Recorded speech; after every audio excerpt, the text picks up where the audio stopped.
கபன் கத்துறதுக்கு மட்டும் தான் இருக்கே தவிர்த்து நான் வேற எதுவும் சொல்ற அளவுக்கு அவங்க எதுவுமே ஃபர்ஸ்ட் பண்ணல. 25 டேஸ் அவரோட காமெடி வச்சு அவர் ஓட்டிட்டார் சார். அடுத்த 25 டேஸ் திருப்பி அந்த காமெடி வச்சு ஓட்டணும்னு நினைச்சாரு, அது முடியல. ஹாய் ஹலோ எல்லாருக்கும் வணக்கம் and welcome back to our channel. சபாஷ், சரியான போட்டி அப்படின்ற மாதிரி இருந்துச்சு விஷாலுக்கும் ஜாக்லினுக்கும் நடுவில் நடந்த கிளாஷு.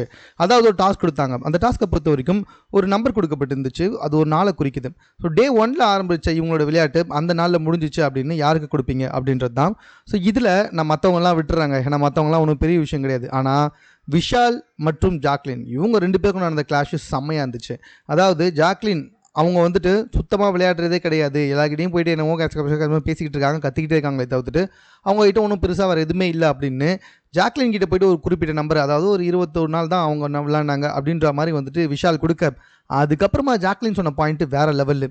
25 சார், அதாவது இப்போ வரைக்கும் 50 நாள் ஆகிடுச்சு, 25 நாள் அவரோட காமெடியை வச்சு ஓட்டிட்டாரு. மீதி 25 நாள் வந்துட்டு காமெடி ஓட்டலான்னு ட்ரை பண்ணார். பட் ஆனால் பாவம் சார், அதெல்லாம் ஒர்க் அவுட்டே ஆகலன்னு சொன்னோன்னே விஷாலோட மூஞ்சே வந்துட்டு வாடி போச்சு. ஏன்னா விஷால் எப்போவுமே பின்னாடி போய் பேசுறதுல வேற ஆள் ஒன்றா நம்பர். சௌந்தர்யாவை பற்றி இருக்கட்டும், ஜாக்லினை பற்றி இருக்கட்டும், ஜாக்லின் எவ்வளோ ஃப்ரெண்டாக விஷால்கிட்ட நிறைய பேசியிருக்காங்க. அப்போல்லாம் மூஞ்சுக்கு நேராக பேச தெரியாத விஷால் ஒரு பயந்தாங்கோலி மாதிரி எப்போ பார்த்தாலும் ஜாக்லினை போய் பின்னாடியே பேசிக்கிட்டு இருப்பார். இப்போ வந்து நேரடியாக பேசணுன்னா ஜாக்லின் அப்படியே நேரடியாக வந்துட்டு அட்டாக் பண்ணிட்டாங்க. ஸோ அதனால் அவர் அக்செப்ட் பண்ணவே முடியல, மூஞ்சே மாறி போச்சு. ஸோ இதுக்கப்புறமா எனக்கு தெரிஞ்சு வந்துட்டு ஓரளவுக்கு 50வது நாளாவது இவங்களுக்கு விழிப்பு வந்துச்சு அப்படின்னு சொல்லி சந்தோஷப்படலாம். மேபி இதுக்கப்புறமா ஆட்டம் ஒரே அடியாக மாறுவதற்கும் வாய்ப்பு இருக்குது. ஸோ வெயிட் பண்ணி பார்க்கலாம். மேலும் இது போன்ற செய்திகளை உடனுக்குடன் தெரிந்து கொள்வதற்கு நம்ம சென்னை சேனலை சப்ஸ்கிரைப் பண்ணுங்கள். இது குறித்த உங்களுடைய கருத்துக்கள் எதுவாக இருந்தாலும் கமெண்ட்டில் நீங்கள் பதிவு செய்யலாம்.